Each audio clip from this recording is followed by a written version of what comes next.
Welcome to Binge Watchers, where we talk about the stories and characters we love and the shows they live in. My name is Ron, and let's talk about Season 2 of Fargo. Season 2 takes place in 1979 in roughly the same area as Season 1, and much like Season 1, it tells the story of a chain of events that puts ordinary people in extraordinary situations and causes a lot of people to die. The story kicks off with a couple that gets involved in an accident, and that accident sets the wheels in motion for that bloody chain of events that involves bystanders, the police, and organized crime. Much like Molly Salverson was the cop that was trying to figure everything out in Season 1, in Season 2 we have a younger Lou Salverson, Molly's father. So while generally describing Season 2, it might sound like a very similar premise to Season 1, and I guess that snowball effect with things just spiraling out of control is a core concept of Fargo, as it also was a big part of the original movie, but actually Season 2 is extremely different from Season 1. First of all, I want to talk about the overall style and tone. A big thing about Fargo has always been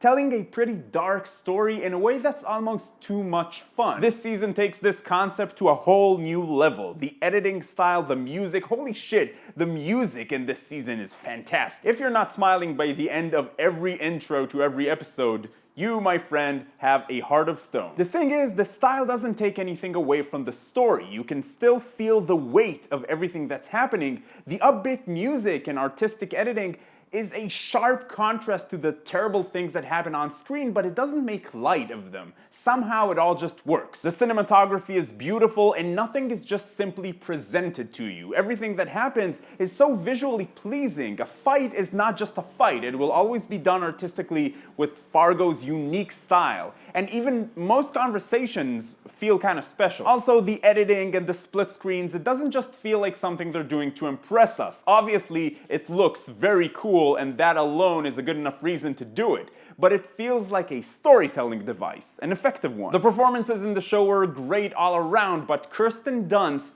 she was just the best. I loved every moment of her character. I still think that Alison Tolman as Molly Salverson in Season 1 is one of the best things I've seen lately, but Peggy Blomquist is up there as well. Something that I definitely appreciate about both seasons of Fargo is that there isn't really any filler. They're telling you a story and everything has to do with that story. Even when they take a break to explore a character a bit more, or even if they do something just to show off some cool visual aesthetic or something like that, it contributes. And for me, that type of thing always makes me feel really good about investing my time in a show as opposed to just passing the time with a show. Although the Coen brothers are executive producers on this show and not the showrunners, it fits very well with their world and style of storytelling, meaning that a lot of things are left for you to interpret on your own. As viewers, usually everything is laid out for us, and by the time we're done with a show, absolutely every question has been answered. If you've ever watched a Coen brothers movie, you know that that's not really their style.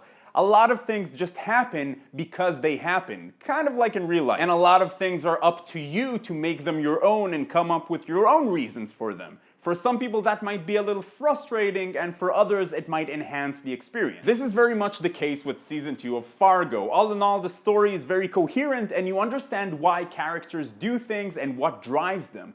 But there are several places where, as I saw it at least, the show challenges you to figure out some stuff on your own, and there's no wrong or right answer. And about that thing that happens in the show that pretty much split people between liking it or not, my first reaction was not liking it, and then thinking about it for a bit, and then loving it. Something else you should know is that this season is extremely violent. Lots of blood, lots of death, lots of very dark humor. In my opinion, all done beautifully. Bottom line, should you watch it? I think Season 2 of Fargo is one of the most unique things I've seen in TV, maybe ever. This show is quickly becoming one of my favorites. I would say definitely watch Season 2 of Fargo because you're going to enjoy something. Even if you won't like everything about the season, odds are you're going to at least have fun with it. Season 2 tells a harsh but almost ridiculous story and does so with such amazing style, but that style feels like a part of the story and not just a gimmick. What about you? Did you watch season 2 of Fargo? How did you feel it compared with season 1? And also, who do you think was the most interesting character and why? Also, you probably can't see it, but this is the Binge Watchers t-shirt that says, "That's great, can I get back to my show now?" If you want to pick up one of these, there's a link in the description, but I will also be doing a monthly giveaway because you guys are awesome. Remember, you can go to bingewatchers.space/vote and vote on what gets reviewed next on this channel. If you like this video, please give it a thumbs up, it really helps out a lot. And if you're finding Binge Watchers for the first time, I'd like to invite you to...